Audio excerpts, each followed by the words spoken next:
Hervey Bay. Take a look around you. How could you not love this? It's a meeting place between humans and whales. It's just the quiet, you know. I walk around the bay a lot in the early morning, and it's everywhere. It wasn't on my plan to come to this area.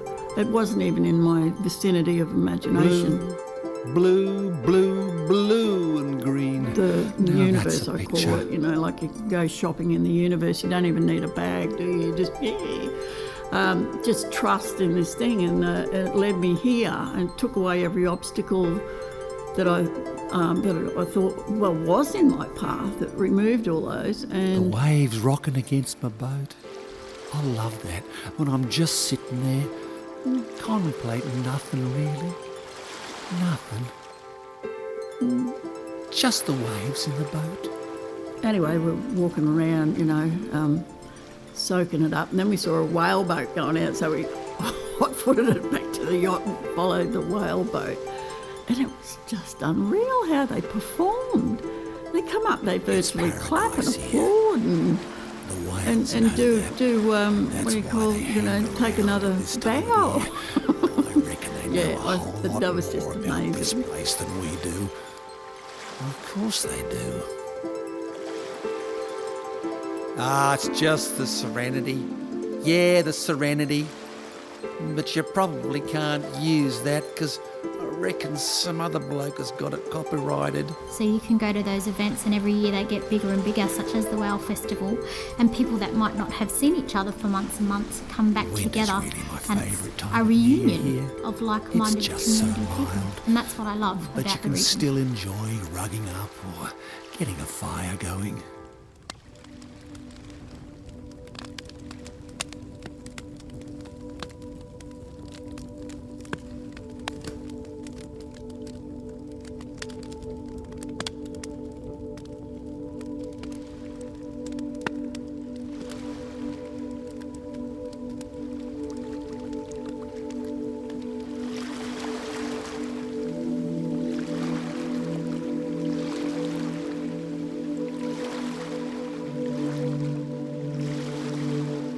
Sound walks give us the opportunity to slow down, connect with the soundscape and explore our relationship with the intricate sonic wonders we so often ignore. Creating waves, wildlife, people and voices. Revealing sounds, normally submerged, entombed within objects or existing beyond the reach of our senses. The wail of waves in Wales. Water and voices. As I walk, my shoes gather dust and dirt. Small achievements. Sound walks can restore connection with ourselves and our sonic imaginations. As I swim, my arms gather the swell, along with memories and imaginings. Fashioning work in response to the quiet of the space.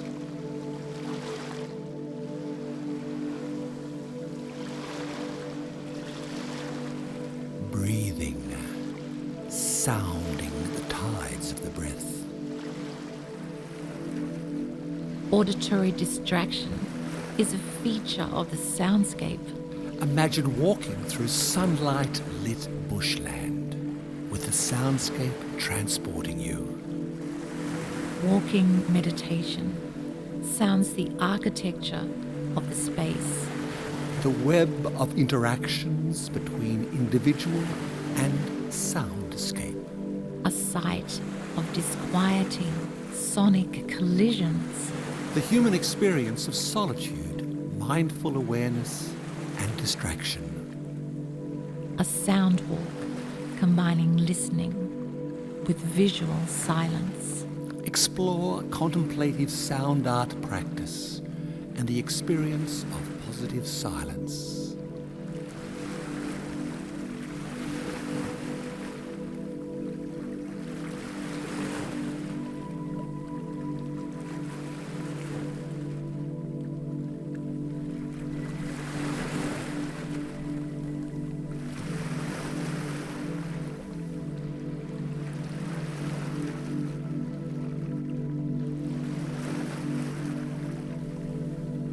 It's a magical and mind-blowing. It's an absolutely beautiful place.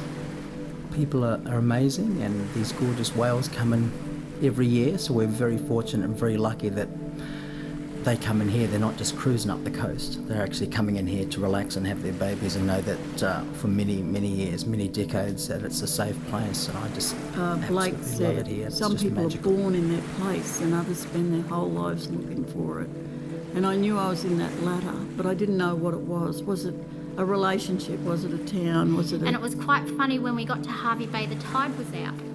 And what struck me was I had moved so far from one side of the country to the other, and going to the beach reminded me so much of home because the tides in Port Hedland are quite You know, big. like a drag, so a dead turtle. when you have a low Up home tide, from the Little tide Woody goes out Island or something. A friend for went, quite a we way. went on a So yacht you've for got 3 these days with a flats friend. where we would spend our three summer old days growing cottage up we were running on going these around the flats, water, and catching anyway, little we got crabs to and Little things, Woody and it's the Island, exact and there's same this thing here in whole Hervey Bay. turtle. So being, So on, sort of being near washed the it, water is rotten. really important to me. Maggots, everything washed it all I up think and it's- towed it back to the it yacht invigorates you. because I collect all You know, road after a kills long and week that. of I work love to working be with bones near and water. And the other bonus of feathers living and in all this that beautiful sort of area primal is we're so stuff, so- close to, you know, greenery. Yeah, hard I am. I'm a bit crazy sometimes. It was in 2003, after I lost my mum, where I found my identity as being Aboriginal bachelor woman, and then finding out that my mum was part of the stolen generation. And that broke my heart and stuff, and I wanted to learn more about my identity and where I came from and stuff like that. Whales, waves, water, wildlife, people, and voices. Solitary and shared silences, characterised by thresholds masking the sounds of nature. A portrait in sound with voices, water, bird life, and whales. A contemplation of this time and place. Unveiling the disturbing soundscapes concealed amidst the network of waterways.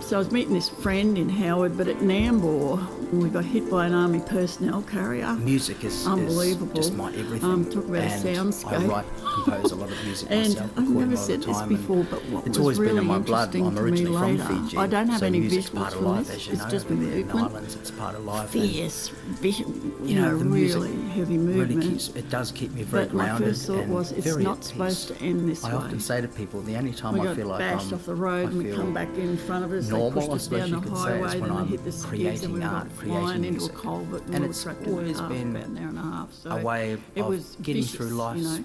ups and So downs and things I like that. didn't And go to the house. every time I start getting a bit out of control, the music just 6 brings me back weeks, we were in down to where I hospital, should we be both broke and our levels me backs out, in that always. accident. I went to the TAFE because I was seeing all these visions, like in the leaves in the backyard. But I saw a vision in the leaves of a goanna, and I was just seeing the world so differently than before. You know, like an artist, I suppose. So I went to the TAFE in Toowoomba. I was living in Toowoomba then. And I said to the lady that was running the Indigenous unit, I said, I'm seeing all these visions and blah, blah, blah. And she said, I think you should come and join us in our art class. So I did. And nature helps you to My reflect. first So painting the was the surroundings vision I here saw in the help leaves. me to stay calm. And I I know did a landscape sometimes, behind with it. busy life, there were And I times in met the up with, afternoon where I just packed them in the car another and go, young let's go for a bachelor drive through the lady, forest. and It's not she far said, from "Oh, Maryborough. you've We painted have Buffalo the state Mountain." forest where they grow pine trees. And I said, And "No, I just we painted would a spend landscape." hours She there said, "That after is my school favourite with place I go dirt to." and trees, And then letting she the told me the dogs run history of around Buffalo and just Mountain with her reconnecting. family, And my kids, and they we still found that remember there's a that. connection. And they remember So, smelling the pine from or, way back you know, then, I after the wasn't rain, only the painting smell is so fresh. the vision I and saw going in the down tracks that we've backyard never with the been leaves, down the before, and goannas. looking for I was wild painting brumbies my, and dingoes in my a heritage, forest tree. where I came And to from. me, that is spiritual. I guess being here, it's, I've grown into an adult here, and I feel very at peace here. And I never envisioned that I would ever move countries or move from a place called Waiheke Island, where I grew up, off the coast of Auckland. But I do feel a very spiritual connection here. My parents were also here too, so yeah, all I could say is that I feel very at peace here. I may go down and work in Brisbane and the Gold Coast, but geez, it's good to come home.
It's an extraordinary place.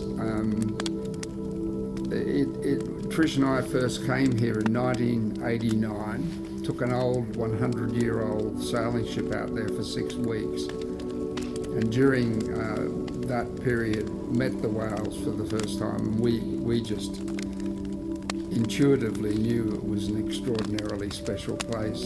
And having had that initial experience,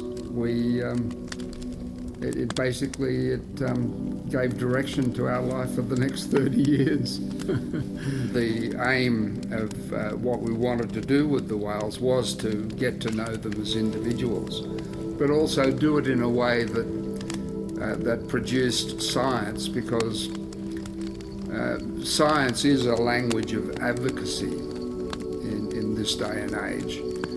Hervey Bay, as a place where the whales come, is globally unique.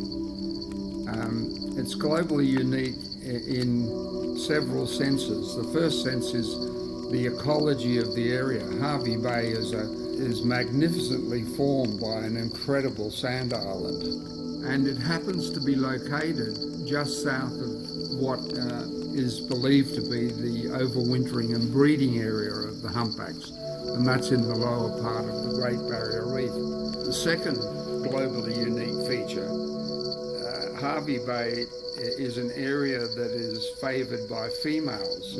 There's a female bias, but there are 3 females for every male that visit Hervey Bay, and that turned out to be globally unique, because in the Northern Hemisphere there's no female biases, reported. If anything, there are male biases reported in the breeding areas.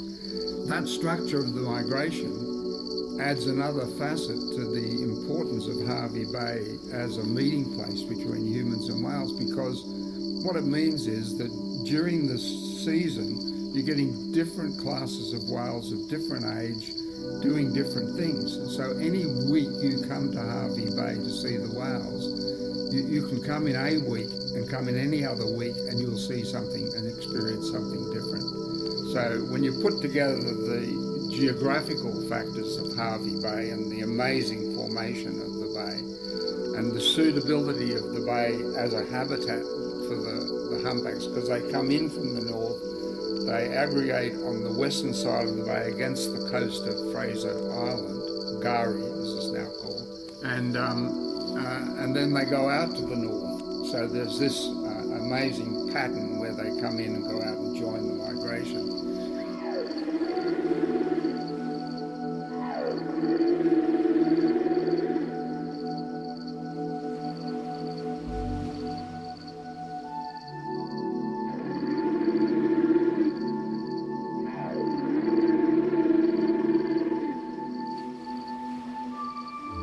In 2019, Hervey Bay was declared the world's first whale heritage site globally, and that's a very major distinction and accreditation for Hervey Bay. It was declared the whale watch capital of the world because those young whales are just like young humans, utterly curious about life, and they interact in Hervey Bay with the human beings aboard the vessels. For the whales in Hervey Bay, some 14% of pods will actually stop what they're doing in the presence of a whale boat, turn to the boat and come and interact for anywhere from an hour to 5 hours interaction. The humpback whales are an ancient culture. They were evolved to their present form between 12 and 23 million years ago.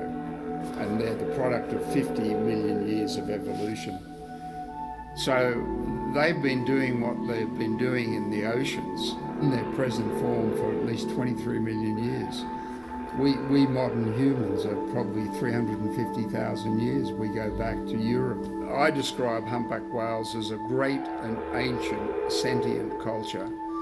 We humans, I think, need to reconnect with the whales and dolphins for the completion of our own spiritual growth.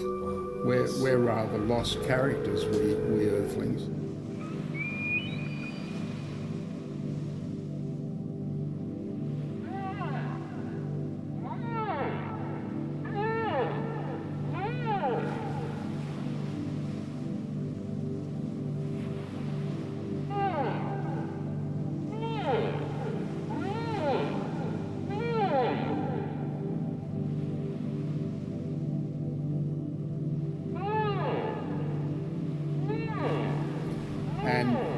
They have an incredibly complex culture which is dominated by this issue of singing. Humpback whales sing. The humpback whale song is incredibly complex. It is a language, but we have not yet found the Rosetta Stone to understand it. People often ask me the question, why do you think the whales sing? What happens is in the migration, when they leave the east coast of Australia, it takes about 9 weeks of just swimming just below the surface to get to Antarctica. So what do you do if you're traveling for 9 weeks in an azure blue environment, surrounded by your friends and family? What better thing to do than sing? So singing is the glue that holds the whole of the social organism of the humpback whales together. But more importantly, the song they sing, they all sing the song each season, and next year the song will change, and they all change to the new song, and then the next year there's a new song, and they all change to the new song. And it turns out that there are a lot of individual singers during the day, but often when there's a singer, all the other whales remain quiet and listen. That's during the day. But then we, doing our research, was staying out in the bay, anchoring in the bay overnight. So we began listening to the whales at night. And what we heard was that there's a whole different matrix going on during the night. It's not just an individual singer with everyone staying quiet, it's everybody in. It's a cacophony, an incredible symphony of dozens of whales all making the songs and sounds together and moving. They're all singing the same song, but they can be at different parts of the song. Anyway, these whales came around the zodiac, and you're talking about whales that are twice the length of the zodiac, right? And they were doing all kinds of things around. And on one occasion, one of them came out of the water in what's called a forward head lunge, fully out of the water, in the air, coming towards us. And it terrified the scriptwriter. He actually had a mental breakdown. He thought he was going to die. But the whales are very incredibly aware of their physical space and presence. And then he dove into the water. Then he came up and made a very big blow, you know. It was a very noisy blow. Anyway, when Trish and I got back to the ship, we sort of sat and we looked at each other and we asked the question of each other, what were you feeling while this was going on? And we both had the same reaction. And the thing that neither of us felt was fear. Unlike the scriptwriter, who was traumatically moved by his fear, we felt no fear, but we did feel an incredible presence.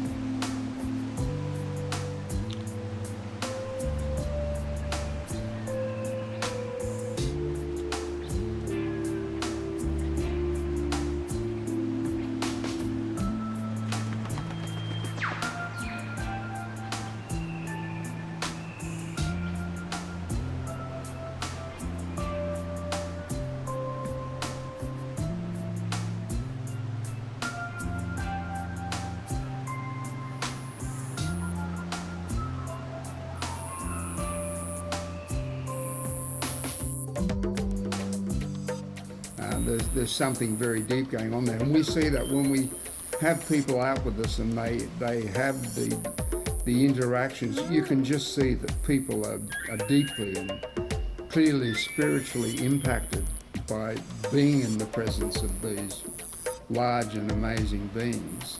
Frequently we have whales lying beside us that are the length of our vessel, right? So they do have an incredible physical presence as well as a spiritual presence, but very profound.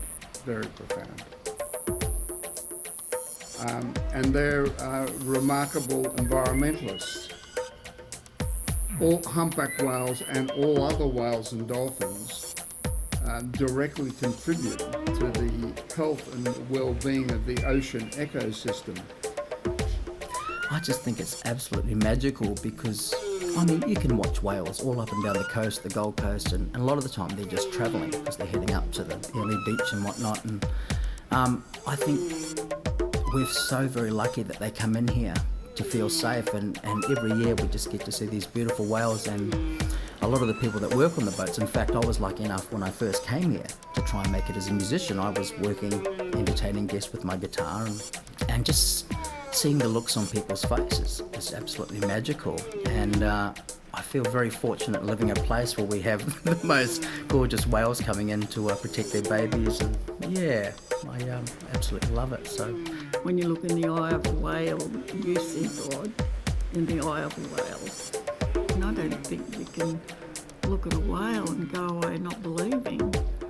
Or a dolphin, you just got to believe when you're looking at They come up close, cheekily probably wag their tail at you because they splash you with it. So yeah, I remember walking back and it was getting dark and the sun was just going down and I was walking in the water and these dolphins just came out of the water and just I was watching them for ages. I tried to take a photo but it wouldn't let me. It just wanted me to experience my time. because every time I got my camera ready and everything, it's like, don't take a photo of me. But yeah, that's the closest I think.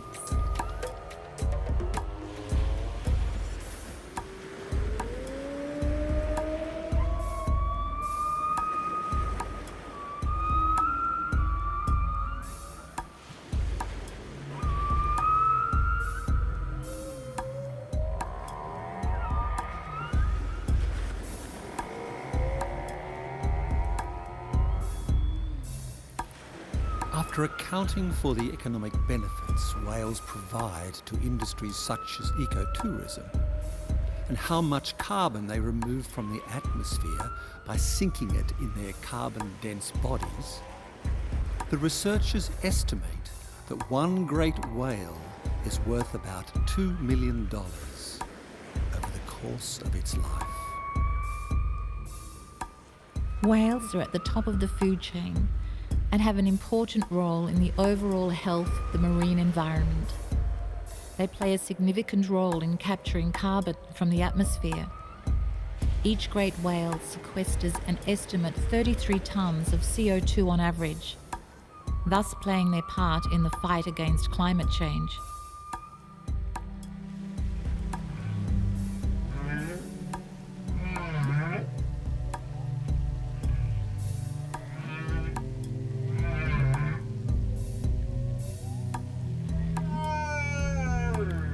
Overhunting of whales has caused a change in deep-sea biodiversity, and the potential ecological consequences are unknown. Eating poisoned or ill prey may cause death to whales. Certainly, commercial whaling and human impact have caused the depletion of this extraordinary marine species. Threats they face include entanglement in fishing gear, vessel strikes, vessel-based harassment, and underwater noise. Humans hunted humpback whales commercially for oil, meat and baleen from the 17th to early 20th centuries. Humpback whales are still hunted in Greenland for subsistence purposes, but only 1 to 2 per year are caught. Whaling stations in Australia and New Zealand killed over 40,000 humpback whales on their migrations from the Antarctic Ocean to the warm tropical waters north of Australia. Whaling ceased on humpback whales in 1963, and they were protected worldwide in 1965 after recognition of a dramatic global decline in numbers. Today, over 1,000 whales are killed every year because money is made from selling their meat and body parts. Their oil, blubber and cartilage are used in pharmaceuticals and health supplements. Whale meat is even used in pet food or served to tourists as a traditional dish.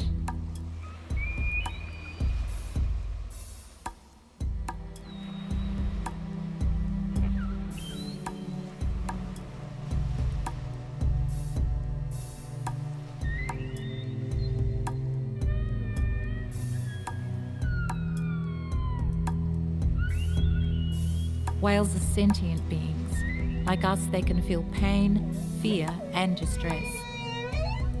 Whales vocalize their emotions and may moan, whine, or produce crying sounds or sad whale songs when they feel sad, alone, or upset, which allows other whales and marine mammals to know how they feel and gives them the ability to express their emotions, whether they are alone or around other whales.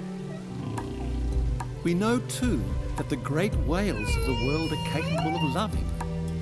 A remarkable 2006 study revealed that whales, hunted for centuries by man and lauded in ancient literature for their mystical qualities, have the ability to experience love and also deep-rooted emotional suffering.